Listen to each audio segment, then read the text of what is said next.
முருகன் பக்தர்கள் அனைவருக்கும் அன்பு வணக்கங்கள். என் அன்பு குழந்தையே, உன்னுடைய துணையின் இல்லத்தில் உனக்கே தெரியாமல் ஒரு விஷயம் நடந்து கொண்டே இருக்கின்றது. இதை நீ முழுவதும் கேட்டால் அதிர்ந்து போய்விடுவாய் தங்கமே. இப்பொழுது நீயும் உன்னுடைய துணையும் சற்று மனக்கசப்போடு பிரிந்து இருந்தாலும் ஒருவருக்கொருவர் நினைத்து கொண்டு தான் இருக்கின்றீர்கள். ஆனால் உன்னுடைய துணையின் இல்லத்தில் உள்ளவர்கள் அனைவருமே உங்கள் இருவரையும் பிரிக்கவே நினைக்கின்றார்கள். அதனால் உன்னுடைய துணையை வேறு யாருக்காவது திருமணம் முடிக்க ஏற்பாடு செய்து கொண்டு இருக்கின்றார்கள் தங்கமே.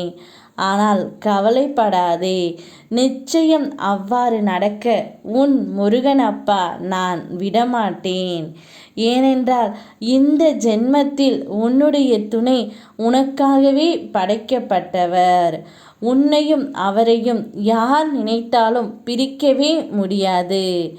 ஏதோ சந்தர்ப்ப சூழ்நிலையால் மட்டுமே நீங்கள் இருவரும் பிரிந்து இருக்கின்றீர்களே தவிர நிரந்தரமாக பிரிய உன் அப்பா ஒரு நாளும் நான் அனுமதிக்கவே மாட்டேன். அதனால் கூடிய விரைவில் நீங்கள் இருவரும் ஒன்றாக இணையத்தான் போகிறீர்கள். இது என்னுடைய சத்திய வாக்கு தங்கமே. நீ அதை நினைத்து எல்லாம் கவலைப்படாதே.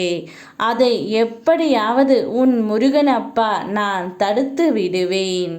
உன் துணையின் இல்லத்தில் உள்ளவர்களை நான் எவ்வாறு எல்லாம் சரி செய்து காட்டப் போகின்றேன் என்று நீ பார். கூடிய விரைவில் உன்னுடைய துணையே மனம் மாறி உன்னிடம் வந்து சேரத்தான் போகின்றார். அதுவரை பொறுமையாகவும் என்மேல் நம்பிக்கையுடனும் காத்திரு தங்கமே.